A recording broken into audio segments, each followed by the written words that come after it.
Here's something you can do tomorrow. Tomorrow morning you wake up. I don't know what you look like when you wake up, but go to the mirror and just look in the mirror and go, I'm great. No, that's Lloyd Roden's great. No, I'm joking. Just say I'm great. You know, one of the things with depression, one of the things with in organizations when people are frustrated, it's usually low self-esteem. Low self-esteem, people not believing in their abilities. Maybe they've been battle-worn. Maybe they've tried to fight too many battles. You know, you can't fight and win every battle. You need to choose your battles. You need to choose them. And you know, low self-esteem eats away at us. Reignite your passion, your beliefs in testing. You know, remember back when it was fresh, you know, when you started out in the testing career, in that company that you're now with and you've been for 20 years. Remember that first day when you had excitement and passion in your belly. Reignite that. I said you can't win every battle. You can't. I found that out when my children were growing up. My daughter, when she was 11 years old, came home and said, Dad, I want my ears pierced. Now, guys, you know what it's like? No. No, no, no. And we had this argument, 11-year-old daughter. You're not having your ears pierced. My wife sat me down and said, Lloyd, it's no big deal. You know, if it gets infected, it will heal up. You know, it's the 11-year-old. So guys, yeah, okay. So she had her ears pierced at 11. She came home at the age of 12.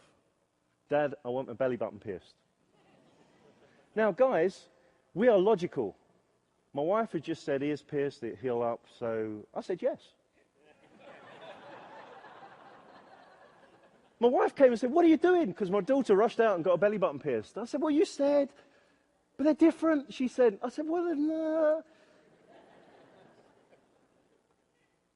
At the age of 13, she came home and said, Dad, I want a tattoo. Absolutely not. You're not old enough. In the UK, you have to get your parents' permission until you're 18. On her 18th birthday, she came home and said, Dad. You know, we need to choose our battles. Battle-worn is a killer in our organizations and for us. You know, see change as an opportunity, not a threat. You know, some of us have been in the industry a number of years and they're suggesting agile and we're like, we're not sure about this. See it as a challenge. See it as a new opportunity for you to learn things out. Create good habits as well. The medical profession tell us that it takes 66 days to create a good habit, but only 24 days to create a bad one. You know, and we need to create good habits, you know, and that might be a unique selling point for us. And set yourself daily goals. I'm getting old, and the sign of time of me getting old is I have to wear these things to read. So I can't read a thing without them. So I'm just going to tell you a story about John, Susan, Nora, and George. You see, it's about setting goals and achieving what you want to set out. It's Thursday, April the 3rd, 2006. John is a finance director for a multi-billion-dollar retail shop. He's arranged a meeting with the CEO, which was booked the previous week, to talk about his future in the company.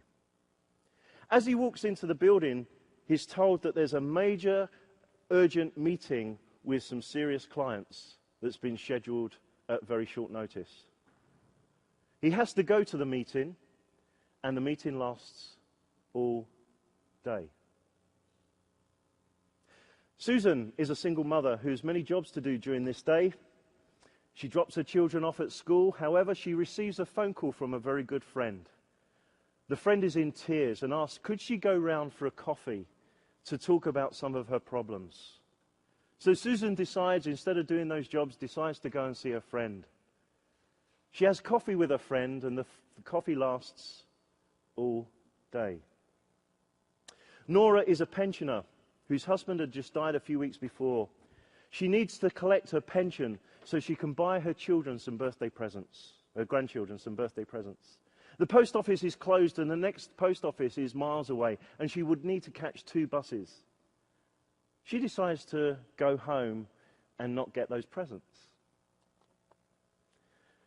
George W. Bush has arranged a golf match for this day 6 months before he had arranged this golf game.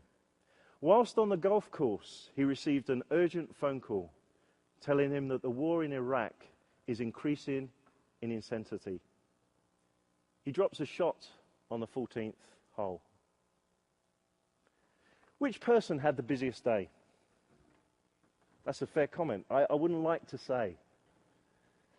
But which person set out to do what they meant to do on that day? Only one person.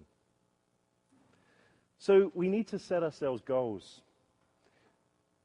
We need to practice believing in ourselves and our abilities and setting those unique selling points.